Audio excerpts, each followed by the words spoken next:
In 1973, the New York City Police Department created a hostage negotiation team. He's not up against a gun. He's up against the man's mind. When you're defusing a human bomb, it's the same as when you're taking apart a real bomb. If you skip a step, it's going to blow up right in your face. Talk to Me tells the high-stakes true story of the world's first hostage negotiation team. It changed policing forever. Talk to Me.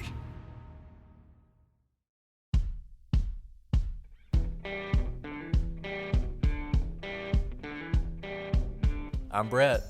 And I'm Alice. And we are the Prosecutors.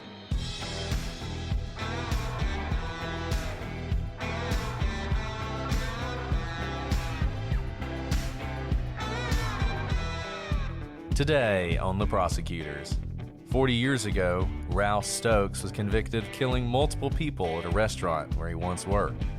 But did he do it?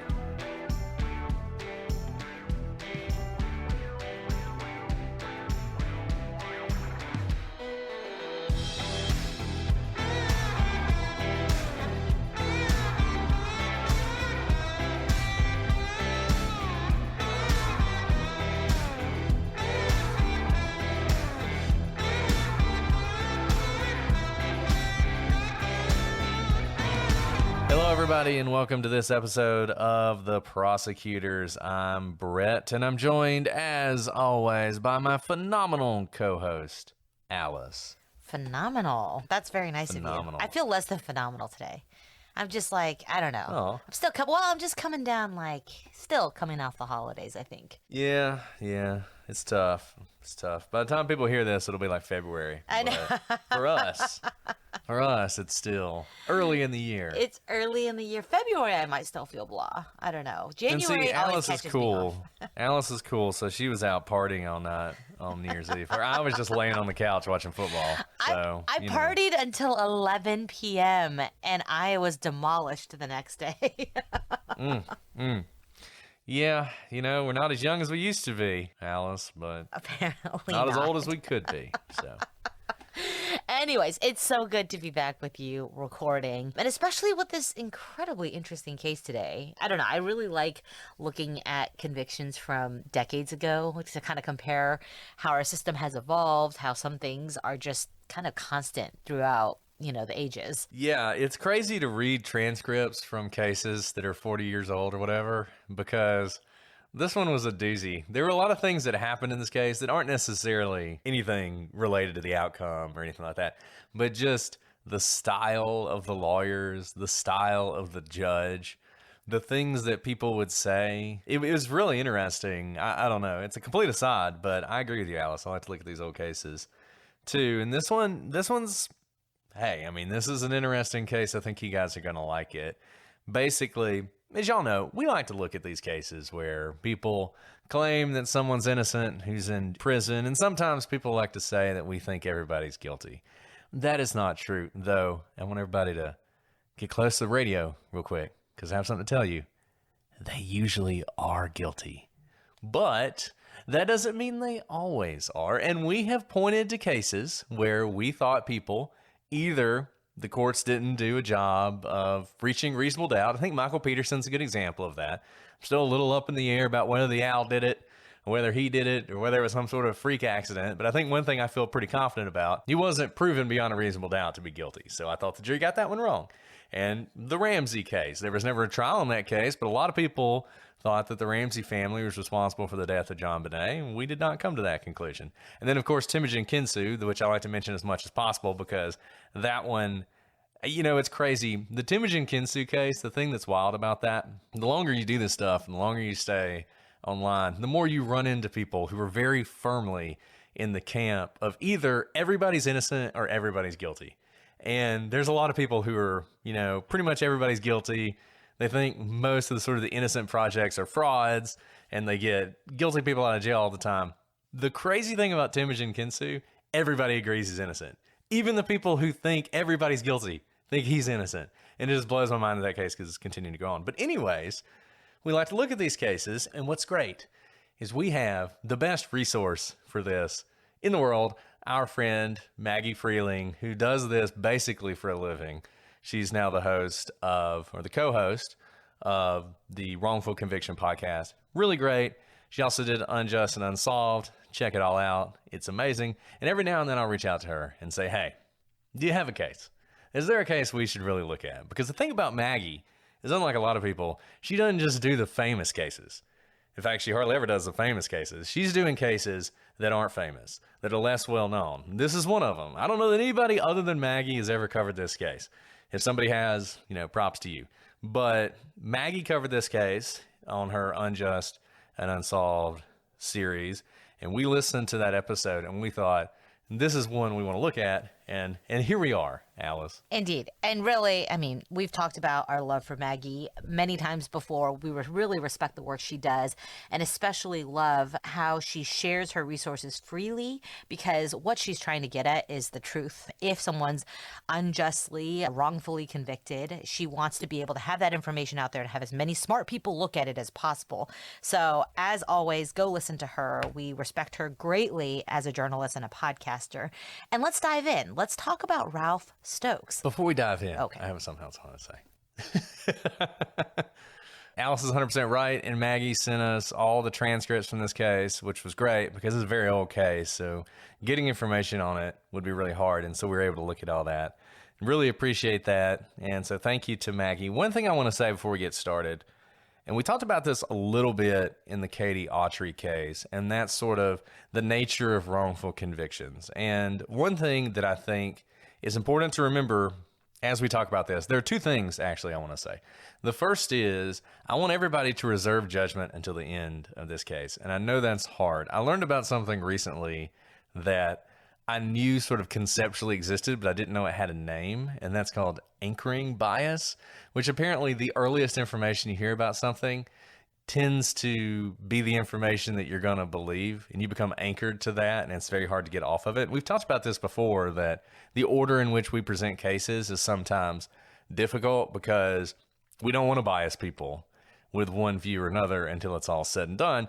This, I think, is a really important case for everybody to keep an open mind, because I will tell you, when we start this case, you are going to come to one conclusion. You are going to believe something. I'm not going to tell you what, but you're going to believe that Ralph is either guilty or he's not guilty. You're going to believe one of those things.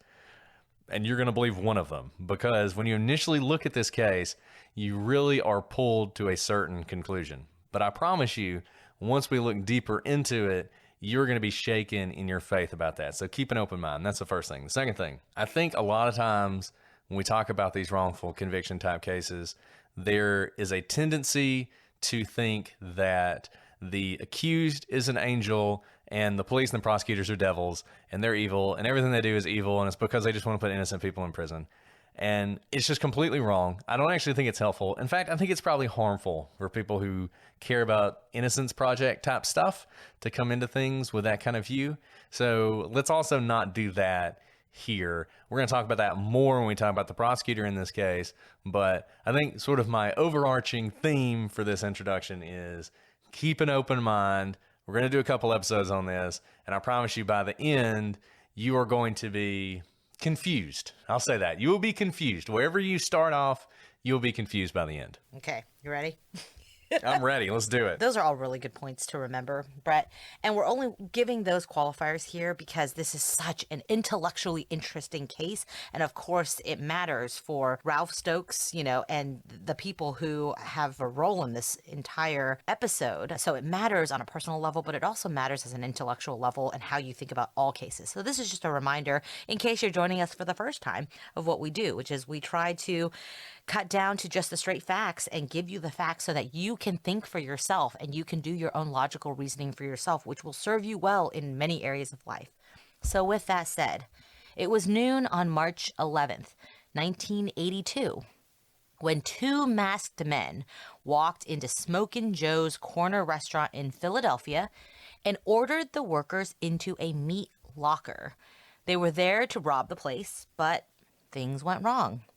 Shots rang out, and two of the workers and a postman who had the bad luck of showing up at the wrong time were shot. Now, two of the workers survived when the shooter's gun jammed, and the robbers ran. But the living witnesses believed they knew one of them, and that was Ralph Trent Stokes, a man who had worked at the restaurant before. Stokes and an accomplice were arrested, and the accomplice, Donald Jackson, fingered Stokes as the shooter. Stokes was convicted and sentenced to death. But now, 40 years later, some question whether Stokes is actually an innocent man. And this is probably one of the oldest cases we've looked at where it's sort of still an ongoing thing. You have somebody who's been convicted, they're claiming they're innocent. March 11th, 1982. I mean, we're going on 41 years. I'm just now. going to say this happened before I was born. I was about to say that, so I'm glad that you went ahead and said it. I went ahead and said it. This happened before Alice was born, and I was a mere 6 months old or something when this happened. A little older than that. But so, yeah, I mean, this was a long time ago. And Ralph Stokes, he's sometimes called Trent. I think he went by Trent a little bit back then. He goes by Ralph now. Spent that entire time in prison and is on death row. It's in Pennsylvania. Pennsylvania doesn't often execute people, though they do on occasion.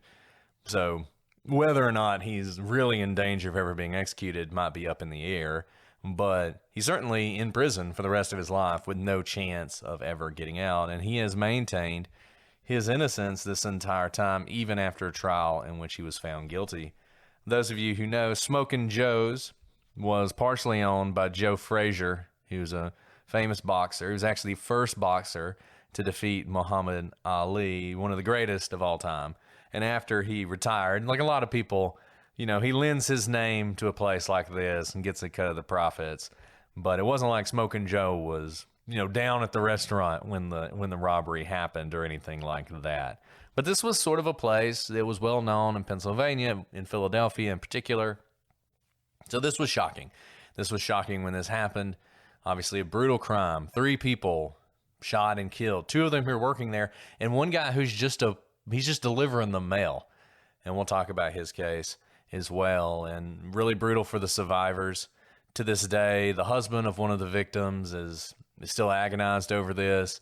Still talks about how he's still waiting for justice. He doesn't understand why Ralph Stokes, 40 years later, is still sitting on death row and hasn't been executed. And a painful day. And one that feels like sort of a straightforward case. Got a robbery. People who work there, they recognize one of the guys.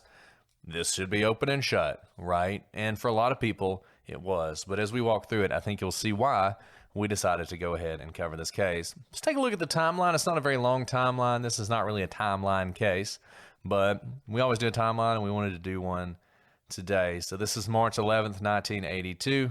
It's about 11:30 a.m. in the morning. Workers are starting to show up to prep the restaurant for opening. Now, that isn't until 3 o'clock. It was not open for lunch. The restaurant was never open for lunch. And so there were very few people who were present at the restaurant at the time. This becomes very important for the prosecution. This is something they point to a lot because their theory, or one of their theories, is this had to have been an inside job because of some of the information that the people who committed the robbery knew. And one of the pieces of information they knew was that this restaurant wasn't open for lunch. I did not find this particularly compelling. I understand that at the time there was no Google, so you couldn't look up when a place was open.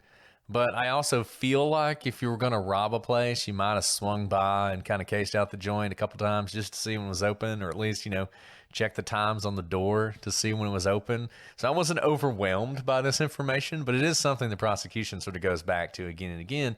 And one of the things they do is when they're talking to the various witnesses who are going to implicate Ralph, they'll ask them things like, did you ever go to Smokin' Joe's? Have you ever eaten there?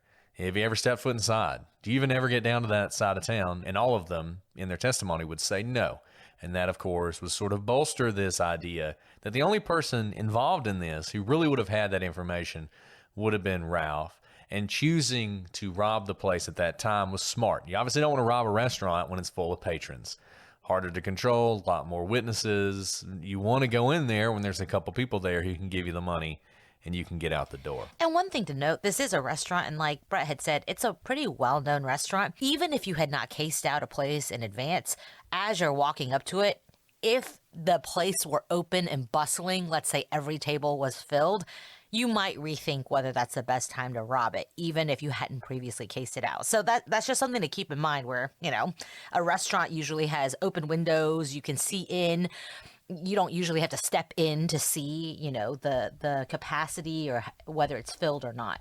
So I agree with Brett that, that line of questioning may or may not be very compelling, but just think about kind of the setup of a restaurant.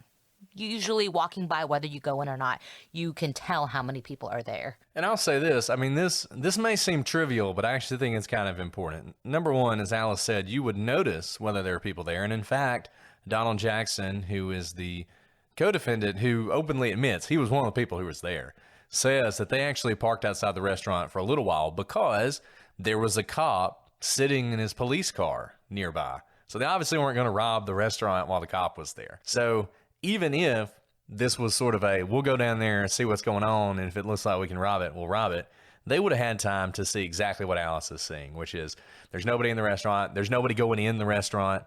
Obviously it's closed. You can tell when a place is closed when you're sitting outside of it. So maybe not as important. Why are we talking about all this? Because it is a piece of evidence that the prosecution is relying on, this inside job aspect. And the fact that Ralph had worked there before was important to them because that was sort of he was the mastermind. He was the one who said, hey, we can rob this place and I know exactly how to do it because I know when it's open. I know where they keep the money, all that sort of stuff. And that becomes important because if it seems like one of the robbers knows that information, it will lead you to believe it is an inside job. And a lot of robberies are inside jobs. And it's something you always have to consider and you always have to think about because, robbers are like everybody else. They're risk averse. If they're going to rob a place, they want to know they're going to get away with some money. So they tend to rob places that either they know there's going to be a lot of cash. It's one reason you see like convenience stores were often robbed, or liquor stores back in the day before everybody had credit cards, because they knew they would just have a lot of cash. So you rob the place, you get the quick cash and get out. Same thing here. You wouldn't necessarily know whether a restaurant would have a lot of money, but the robbers, they knew it was closed and they knew about a safe. I want to talk about that in a second. So around noon, at least two men, I'm saying at least two men because there's some speculation that there might have been three, in ski masks and ski suits come in with guns. So they're wearing ski masks, which I assume everybody knows, but those are the masks that go all the way down over your face, cover basically your entire head, and then there's some holes cut out for the eyes and a hole cut out for the mouth and maybe for the nose. And then they've got these like ski suits. And I say ski suits, but I don't know that it's necessarily what you see on the slopes in Vail. They just have sort of full body suits, right? That would kind of go jumpsuits, essentially, that would go, they cover their whole body. It's Philadelphia, snows a lot. A lot of people have that stuff. These are good things because the more you can cover up of yourself, the harder it is for someone to recognize you. So they got these masks on, they got the suits on, and they've got guns. They order some of the workers into a freezer. They sort of lock them in the freezer, but they take one of the workers, Mary Figueroa, into the office to open the safe. This was another indication that somebody involved in this had some inside information. Mary was the manager. Mary would have been able to open the safe. They knew the safe was in the office. This wasn't a thing where they came in and they said, where's the money? And Mary said, it's in a safe in the office. They came in, they put the dishwasher and the cook in the freezer, and then they told the office manager, let's go to the office where the safe is, you're going to open it and give us the money. So they take her back there. So 2 points of knowledge about this place, not only the location of the safe, but the person who would have the authority to open the safe, so there wasn't kind of bungling around of, no, they have it, there's a key over there. So this is interesting because the less time you give basically the victims time to talk to each other and bungle it, the less time the police have to kind of track down what's happening and thwart your plan. So shortly after this happens, and we're not going to go into detail about this in the timeline because it is kind of confused about the order of things, but we'll just give you the general idea of what goes down here. And then we're going to spend a lot of time talking about what different witnesses said about exactly what happened and when it happened after this. After this, Mary gets put back in the freezer. When she goes in the freezer, she's sort of distraught, and she says something to one of the people in the freezer. What exactly she said, as we're going to note, is confusing, but it is often reported as she says, that was Ralph, or that was Trent, is actually because they knew him as Trent. She says something along the lines of, one of them is Trent, I can't believe it, I can't believe he would do something like this. Meanwhile, at least according to sort of the prosecution theory, Trent's figured out that she knows who he is. And so at some point he decides, got to kill everybody. They know who I am, got to kill everybody. At some point, and it's a little confusing about the order here, he goes back into the freezer, he shoots Mary, he shoots one of the other people. He may have taken a shot at the other two, but the gun jams. But at around the same time, you have this postal carrier who's stopping by to drop off mail. And he gets brought inside, and at some point, he's shot. So he's shot as well. It's a little weird because you have this whole gun jamming issue, and yet you have two groups of people who seem to be shot at different times. We'll get into that later. But whatever the case, there are 3 people now who are dead. There are 2 more people who are in the freezer. Everybody's freaking out. Trent is, his gun's jammed or whatever. And Donald Jackson's like, I'm getting out of here. So he runs out. He jumps in his car. Trent's following him. He jumps in his car. They speed off. At around 12:30, so not much longer after that, the co-owner of the restaurant and Mary's husband, George Figueroa, he shows up at the restaurant and he finds this absolute massacre. His wife and 2 others are dead. The 2 other co-workers are freaking out. They're huddled in the freezer. They're terrified. They call the police. At 1:26, the first officer arrives on the scene. Why did it take so long? Yeah, the times here are weird, right? So, it's reported that it was around 12:30 when George shows up. I think it probably was a little later. And this is something that happens in basically every case, where people are asked what time something happened, and they're always wrong about it. Always. Unless they have a very specific reason, they're always wrong about it. So this happens. It takes a little while to sort out. They call 911. The 911 call we'll talk about later. Everybody's very unhelpful in the 911 call. But we know for a fact that the police officer's there by 1:26. So they're dealing with the scene. They're cleaning up. So now, according to the prosecution theory, Donald Jackson and Trent, Ralph, Stokes, whatever you want to call him, they go to a friend's house, they divvy up the money, and around 4 p.m., they go together to a barbershop to get their hair cut. This is obviously also important for the prosecution because it puts Ralph and Donald Jackson together on the day of the murders and the robbery. It does not take long for the police to identify who they're going to go after here. As we said, Mary seems to have fingered Trent for the crime before she was shot.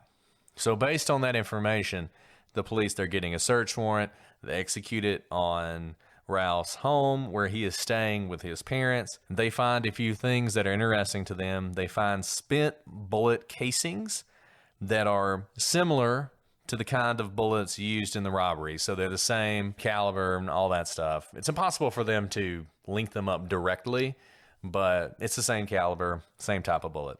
But all they find is the casings. So they don't find the bullet itself, just the casings. They also find gloves with the trigger finger cut out. I don't really know why you do this, actually. I guess it may be To feel the trigger better? that way you don't accidentally shoot you don't actually shoot the gun. Because usually you wear gloves to avoid touching the weapon. I guess it's very unlikely to leave a usable print on a trigger. So maybe this is actually a pretty good idea. In any event, they find this, and this is similar to the gloves that the survivors describe as being worn by the shooter.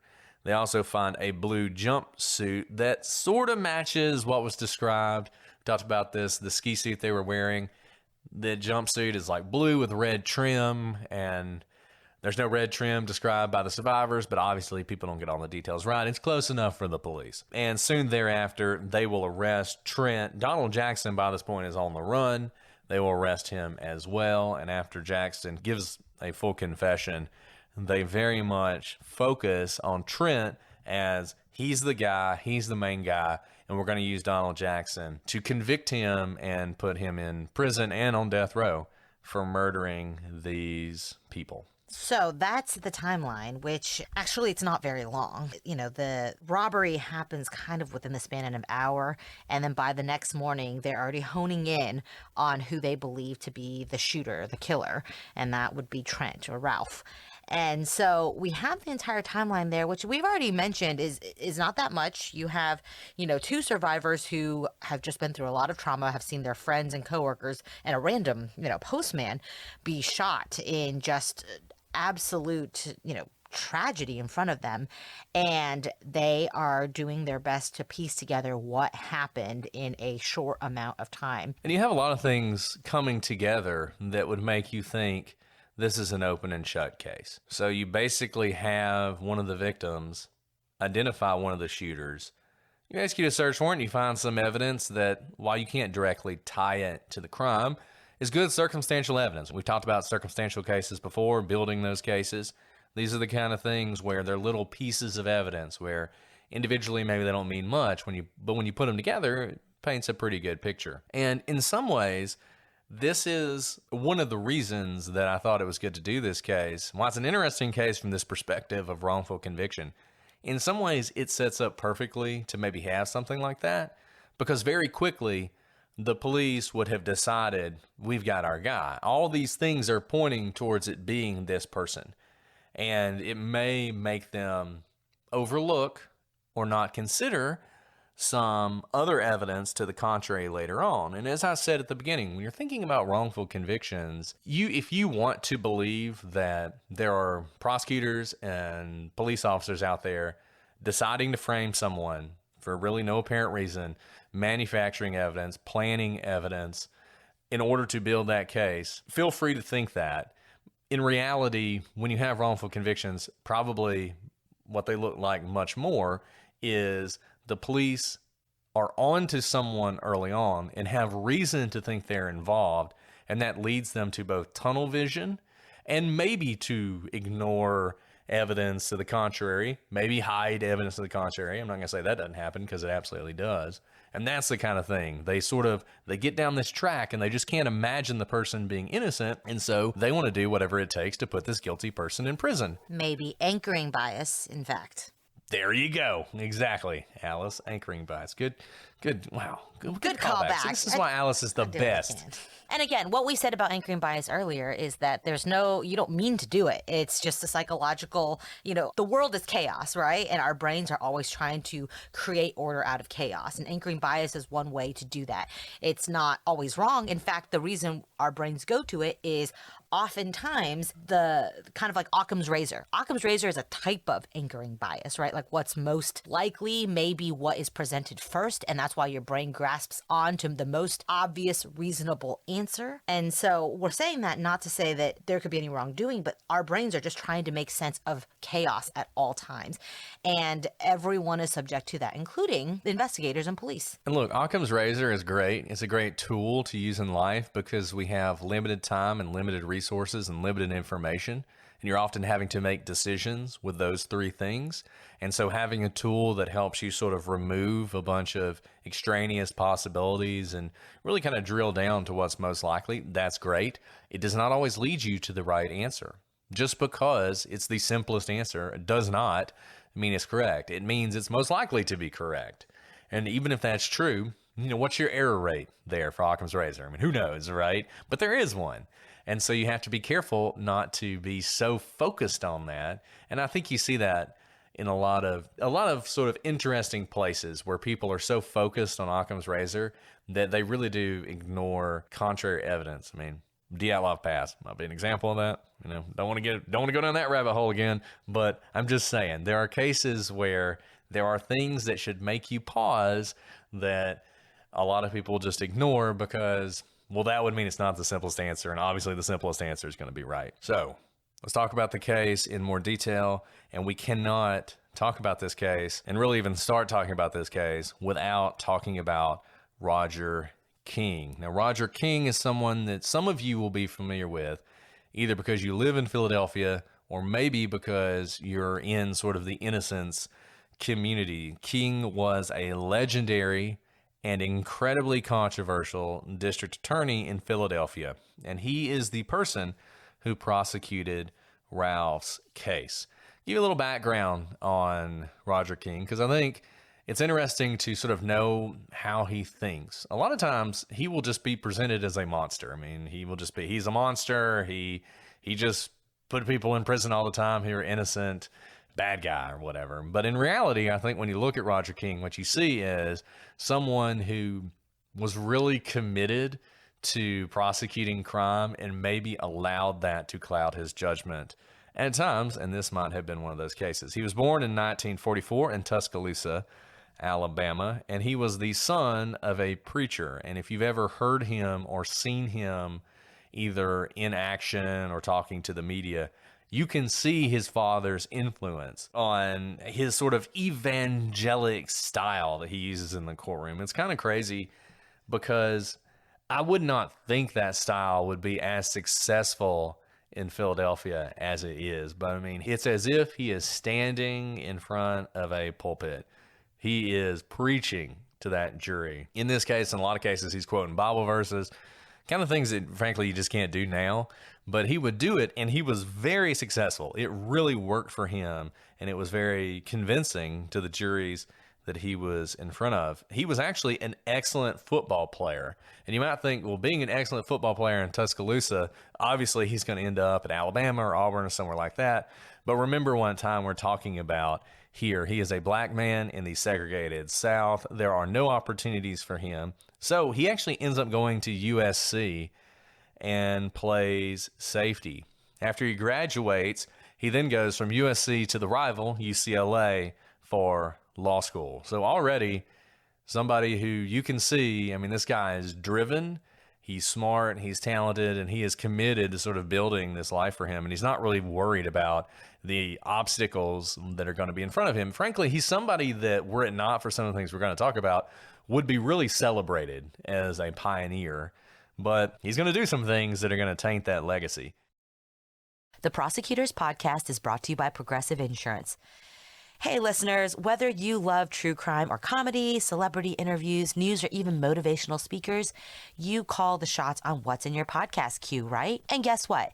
Now you can call the shots on your auto insurance too. Enter the Name Your Price tool from Progressive. The Name Your Price tool puts you in charge of your auto insurance by working just the way it sounds. You tell Progressive how much you want to pay for car insurance. Then they'll show you a variety of coverages that fit within your budget, giving you options. Now that's something you'll want to press play on. It's easy to start a quote and you'll be able to choose the best option for you fast. It's just one of the many ways you can save with Progressive Insurance. Quote today at Progressive.com to try the new Name Your Price tool for yourself. And join the over 29 million drivers who trust Progressive. Progressive Casualty Insurance Company and Affiliates. Price and coverage match limited by state law. Most of you have probably heard me sing the praises of Prose, the world's most personalized hair care. Switching to a custom routine from Prose was one of the best things I've done for my hair, and the results I'm seeing just keep getting better. You guys know we always talk about how busy we are with kids, full-time jobs, these podcasts. I really don't have time to make my hair look good, but now with Prose, all I have to do is wash with the custom shampoo and conditioner that they have created for me, and my hair has gotten so much stronger and shinier. Prose knows there's more to you than just your hair type. Prose has given over 1 million consultations with their in-depth hair quiz, which is how I got started. It's super easy. Just click through some questions. You'll be surprised at everything they factor in, like your zip code and your eating habits and even your exercise level. Don't lie about that. Yeah, Alice, my wife has beautiful curly red hair, but sometimes it's hard for her to find the perfect hair products, but not with Prose, because Prose analyzes over 85 personal factors and hand-picks clean ingredients that can get you closer to your hair goals with every wash. I know my wife's favorite feature is Prose Review and Refine tool, which lets her tweak her formulas for any reason in case she changes up her address, her hair color, or even her diet. Or like you said, sometimes you work out more, sometimes you work out less. If you're not 100% positive Prose is the best hair care for you, they will take the products back, no questions asked. Prose is the healthy hair regimen with your name all over it. Take your free in-depth hair consultation and get 15% off your first order today. Go to prose.com/prosecute. That's prose.com/prosecute. Prose.com/prosecute for your free in-depth hair consultation and 15% off. Alice, we're back with one of my absolute favorite sponsors, HelloFresh. Literally just today, my wife and I, we dropped the kids off at daycare. We were walking back and we're like, oh my goodness, what are we going to make tonight? And then my wife said, HelloFresh is coming today. And sure enough, that's what we had. We had the awesome pork bibimbap. It was tremendous.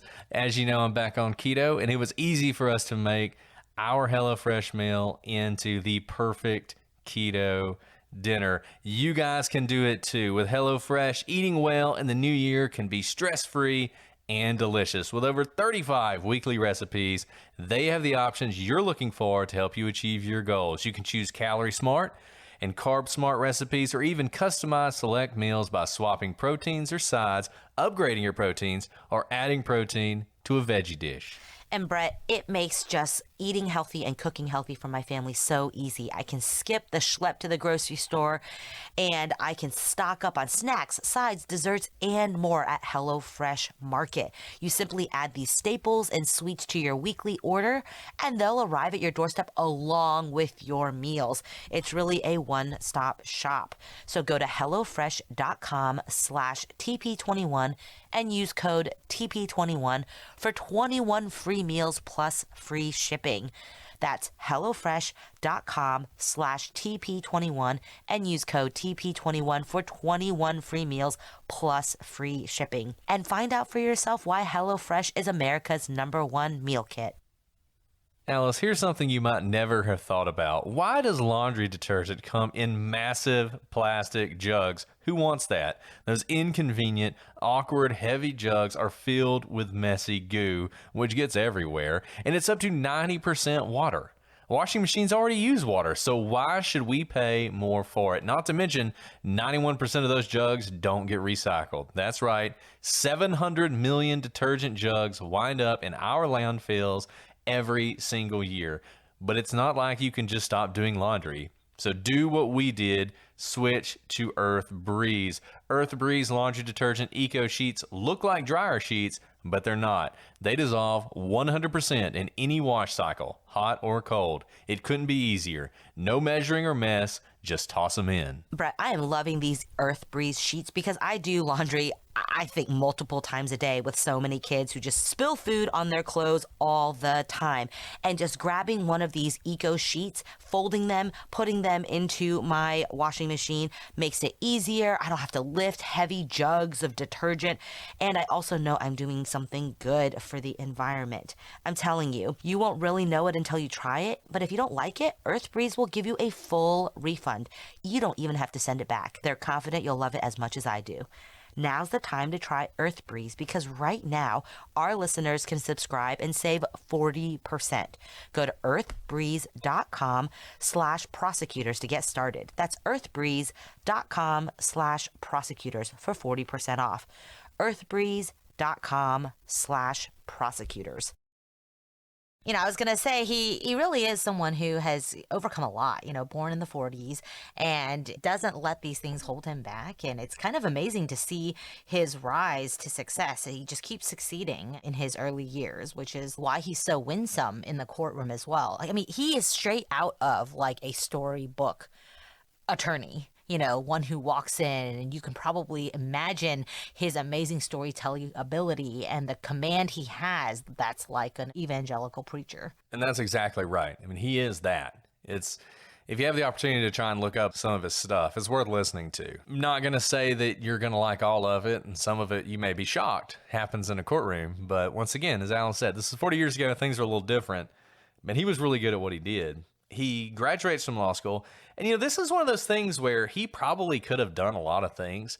Being a football player at USC and then graduating from UCLA with a law school degree, I got to imagine there's a lot of people in California who would have loved to employ him. He could have been a sports agent, a businessman. I mean, really, he has a big personality. He could probably sell anything, including cases, which is what he ultimately did. But he decides against, making a ton of money or being a sports agent, living life out on the coast.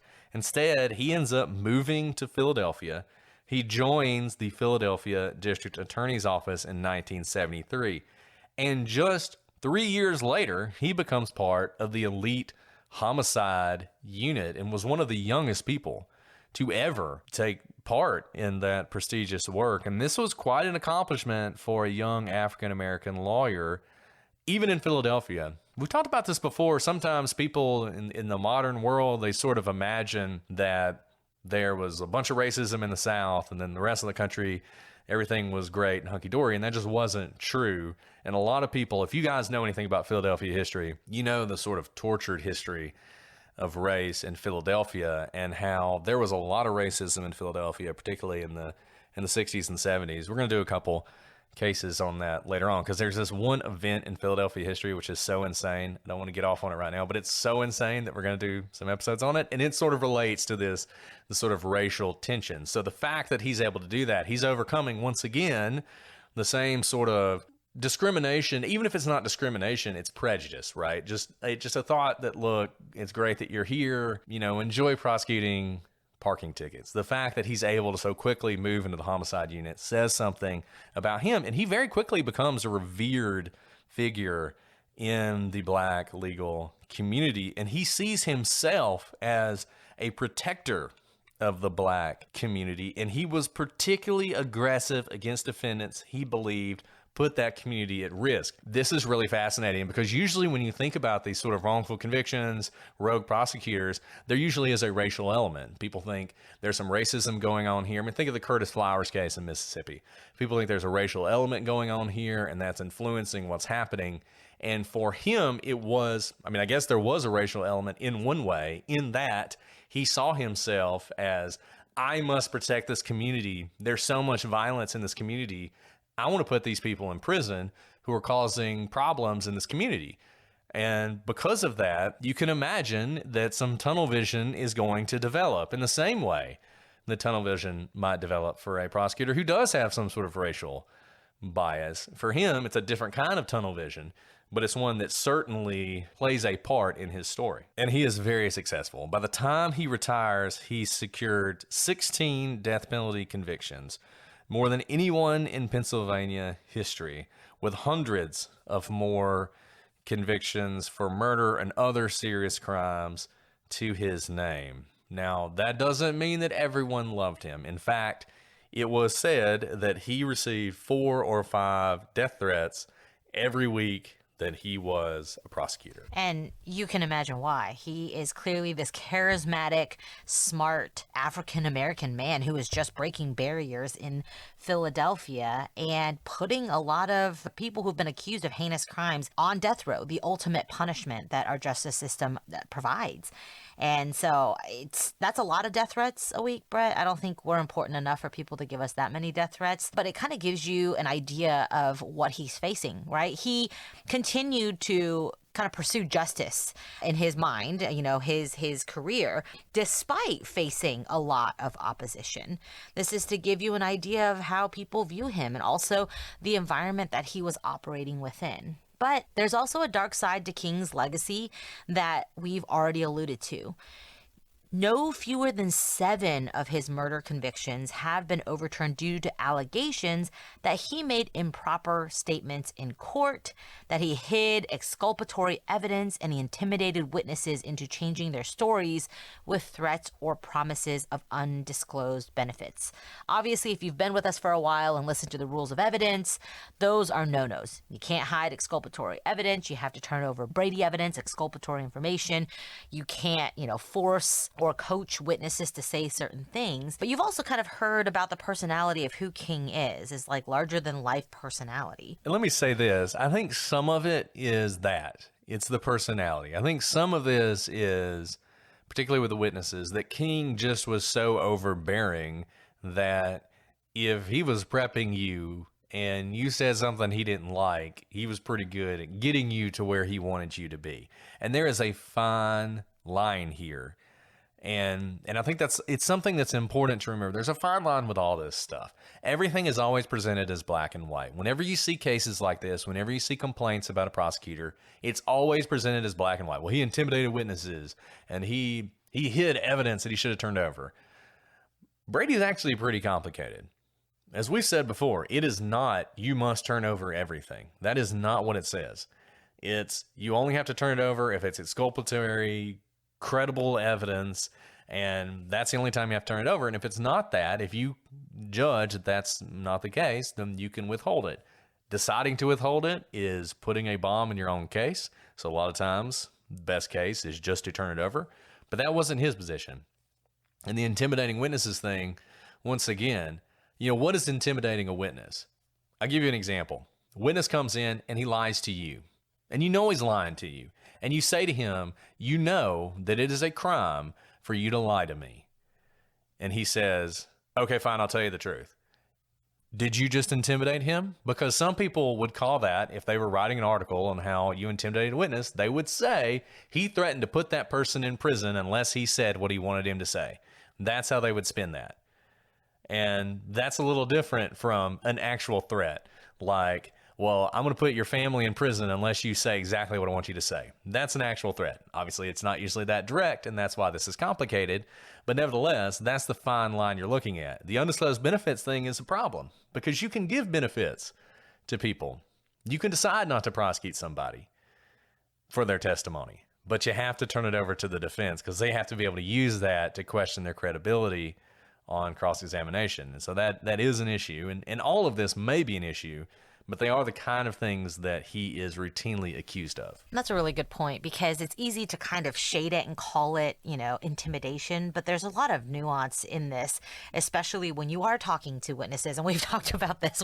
We've yet to talk to a single witness, innocent or accused of a crime, who hasn't shaded the truth in some way.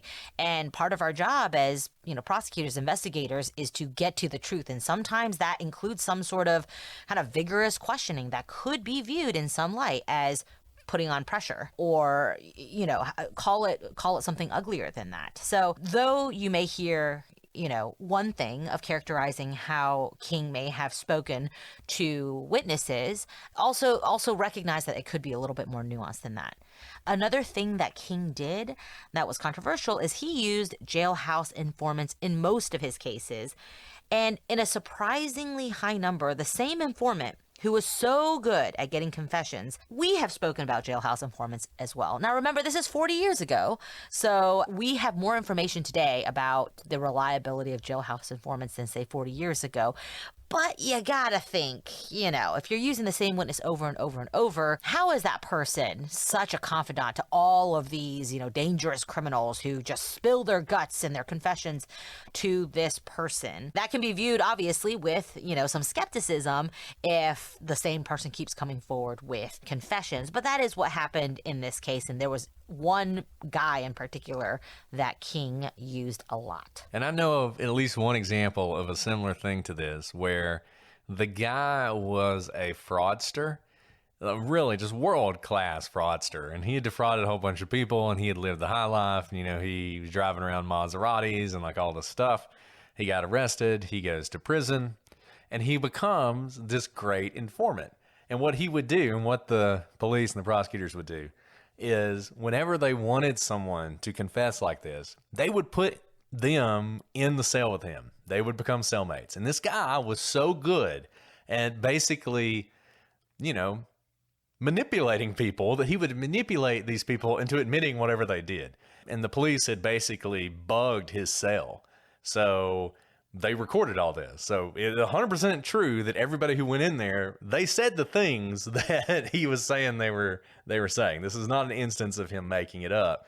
And the police would have it on tape, and then they would use it. Now, is it possible he sort of coerced them into doing that? I don't know. But he would get basically time off what had essentially been a life sentence for this massive fraud every time he did this, until eventually I think he was released. He managed to get released from prison because he got so many guys to admit what they did, including one sort of pretty serious murder case. He was able to get the guy to confess basically everything he had done and to tell him things that only the killer would know. When you read this, it seems shady right from the get-go, but I do know of this tactic being used at least once with someone else. And one really interesting thing about this is obviously we being lawyers and investigators are bound by certain rules. That may not necessarily apply to someone you're sharing a cell with. There's not looking into how you coerce them into a confession. And so sometimes, though they can be real confessions, the reason they may be more effective is that they're sharing a cell, they are bored, or they're scared of their cellmate and they just tell them things. So I'm not commenting on whether that's good or bad, but there are reasons that King used the jailhouse informant. It's a really interesting constitutional question about whether or not an informant like this becomes an agent of the state, right? I think we texted about this, Alice. There's this case where a documentary crew or a comedian, I can't remember exactly what it was, went into a prison and ended up filming a guy, talking to him, and got a bunch of incriminating stuff out of the guy. And so then they used it in the case against him. And now his lawyer is appealing and saying he was effectively an agent of the state, even though he's not a police officer, even though he's not a prosecutor. He's an agent of the state because he's talking to this person, getting information. And it's a really sort of interesting legal question about when you become an agent of the state versus just, hey, I'm just another guy in prison. Yeah, no, this is actually something that we think about and have academic and practical discussions about all the time. But we're trying to explain to you why King probably used a lot of these jailhouse informants. Now, several cases involved the informant John Hall, who we've been talking about, and the information coming from Hall have been questioned. Many of his other cases, while they're still making their way actually through the appellate courts on similar arguments, like 40 years later. So, I mean, King's legacy is still ongoing. This is not something of the past. There are still, many of his cases that have kind of been brought back into the limelight because of certain cases being overturned or questioned. Now, some examples include in 2019, Chester Holman III, who was exonerated of a 1991 shooting after it was found that the prosecution team hid evidence and intimidated witnesses. That same year, also in 2019, Orlando Masonette was released after 28 years on death row for similar reasons. And in 2013, Jimmy Dennis was released after 25 years on death row for a murder conviction in which it was found that King suppressed evidence. Now, Dennis actually ultimately took the Alford plea, which is to say that you plead guilty without admitting any wrong to avoid a retrial. Those three instances, they all sound really bad, right? Hiding evidence, intimidating witnesses. I mean, and these people are spending decades on death row. We kind of saw this in the staircase, the Peterson case. Remember where the analyst had lied and then it kind of brought back all of these other cases, reopening up whether there was wrongdoing in their cases. I do have to say, once you have kind of one conviction that has been overturned because of egregious behavior, all of the cases that involve that individual, in this case King, are going to be re-examined. It may not necessarily mean that every case he touched suffered from these defects, but you can imagine why they're serious enough that people would look back at the cases, especially if these people are on death row and awaiting, the ultimate punishment, to see whether there can be an overturning of the conviction based on kind of the newfound evidence. So I'm not surprised that after even just one, no less three, overturning of death row cases or murder convictions, that all of his cases would kind of be re-examined and his legacy would now be tainted. But just because there was wrongdoing in one case doesn't necessarily mean it was the case in every one of his convictions. And I think that's important. This is never going to be an automatic get out of jail free card. You're prosecuted by this guy, therefore you must be innocent, or therefore he must have committed some sort of sanctionable conduct. Every case has to stand or fall on its own. This is frustrating to some people because what some people say is, well, how do we know? So we've got all this evidence in other cases that the case was corrupted. And that's great for those cases. In other cases, maybe we don't have the evidence we need to show it was corrupted. But if this is his sort of modus operandi, if this is what he does, why would we think he didn't do it in this case? Just because we don't have the file with the right document in it, or we don't have a witness who can say, yeah, he intimidated me. And it's a sort of an ongoing difficulty. And you see this every time something like this happened. Alice mentioned the blood spatter evidence from Michael Peterson. A lot of you know in Massachusetts, they dealt with some pretty serious drug lab controversies where they had people who were lab techs who were also addicted to drugs. In some ways you would think their work was actually probably pretty good because they would test it to see if there was cocaine and they would still have the cocaine for their own use. right? And so that became a problem because then there was a real question about all that testimony this person had given in hundreds of cases about drug weights and drug quantities and drug purity and everything else. And it becomes an issue because how can you trust them in any case? On the other hand, do you want to overturn 1,000 convictions because of this one person? Hard to say. Generally speaking, you're going to look at these cases one at a time. There are people who say that what King was doing was pretty close to criminal. There is a former police officer who has turned whistleblower who said that King would often tell police to change their story because it would sound better to the jury if the facts were different. This goes back to what we were just saying. That way of putting it sounds pretty bad. But once again, the prosecutor is going to go through the testimony of every witness. And many times, witnesses will say contradictory things. They will testify to 3 facts, and then they'll testify to a 4th fact, which makes no sense if the other 3 facts are true. And what you have to do with them is figure out what's going on there. Is the 4th fact true and something's wrong with the first 3? Or were the first 3 true and you just got that wrong and you need to either change the way you're saying that or reconceptualize it or think more about this? Figuring that out might be viewed by some people as you need to fix your story because it's going to sound better in front of the jury if you change that last fact. By other people, it might be, no, we're just trying to get to the truth here. And obviously one of those things isn't true. And we need to figure that out before we put that testimony on in front of a juror.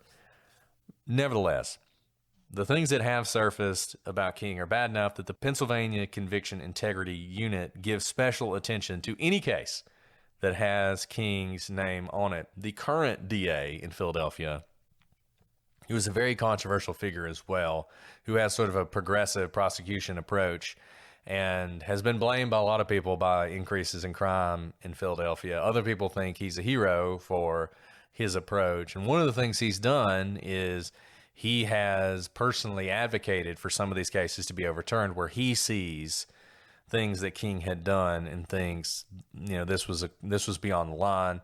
He's done things like renamed their office, was like the Roger King Prosecution Office or whatever. He took his name off the office, that kind of thing. So those people think, yes, King's a bad guy and the things he did were bad. However, there's another side to this. During his career, King was never disciplined. He was never sanctioned.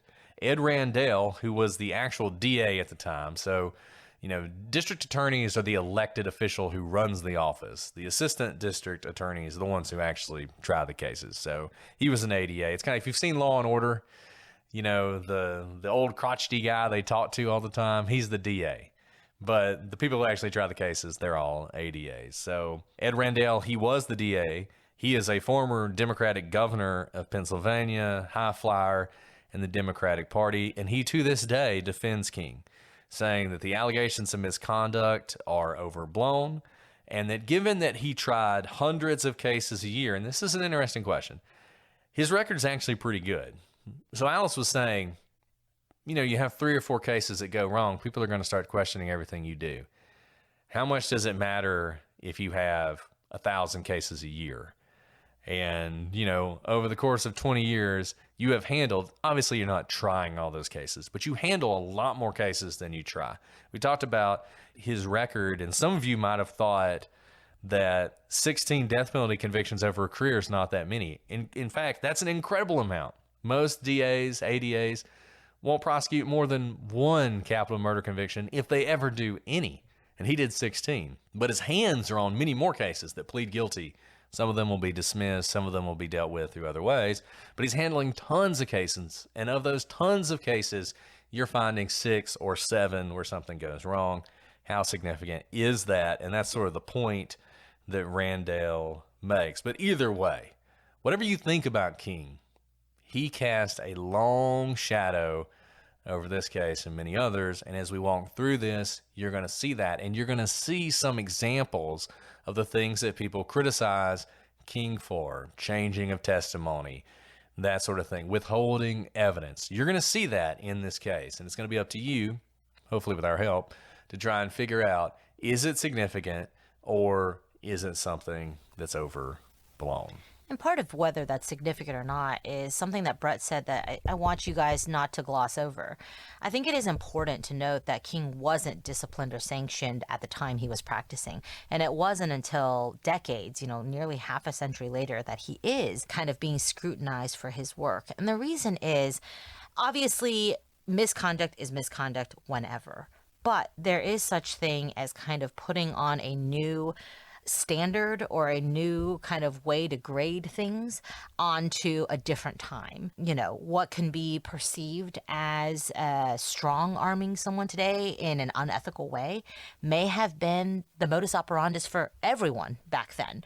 And that's not to say that's correct or incorrect, but it's important to note that at least at the time he was practicing, he wasn't seen as some like crooked attorney who was being disbarred left and right and being sanctioned by courts around, the country or within his own district.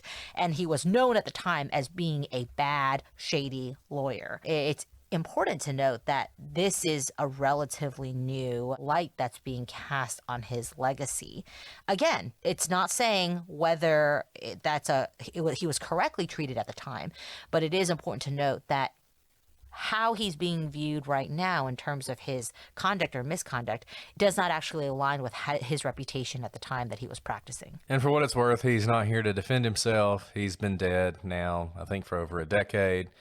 Died not too long after he retired. And it is an interesting question. You could probably do an entire podcast series on him and his cases and the cases he prosecuted.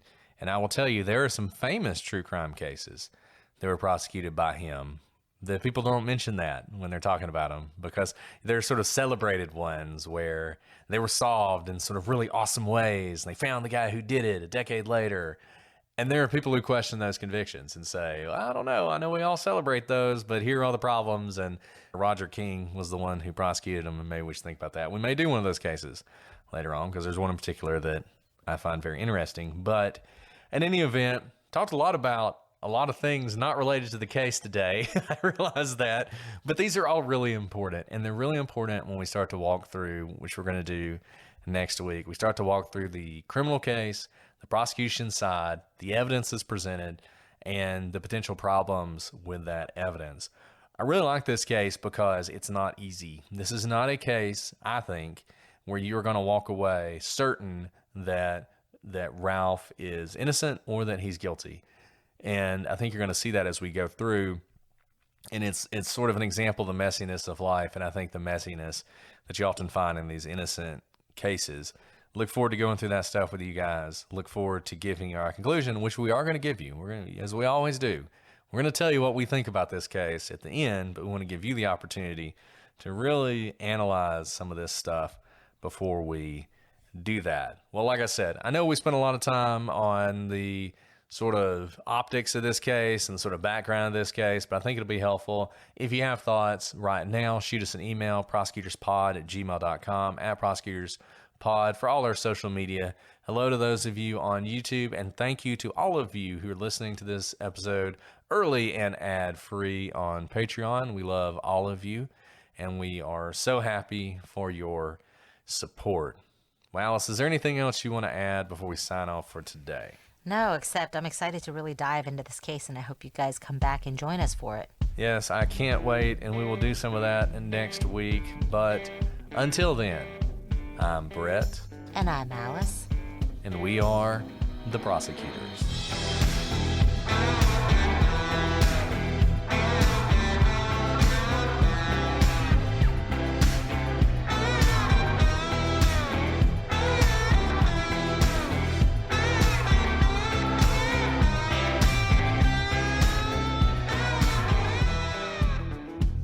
Had heartburn all day, and it's my own fault because I've eaten a lot of gingerbread cookies today.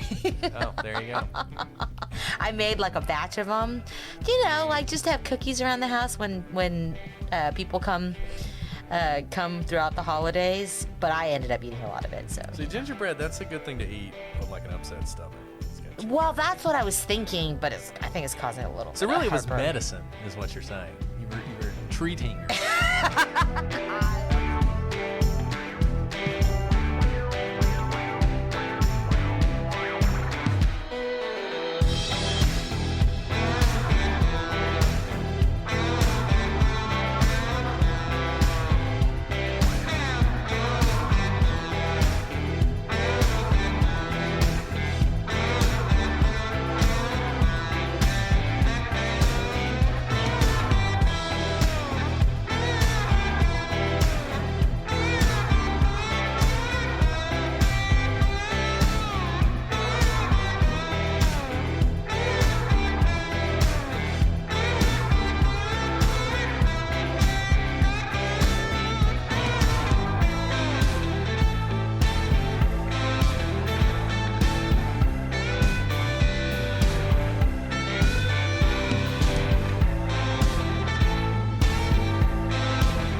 So if this is for bloopers, everyone, Brett and I have both been throwing up all day. We have. It's true. It's true. Well, we'll put that in the intro because everyone, I'm sure, will want to know that. Yeah. I'm ready anytime. We had like poopy diapers a couple episodes ago. so People got upset sad. about that. Oh yeah. Wait, that's ridiculous. Okay, whatever.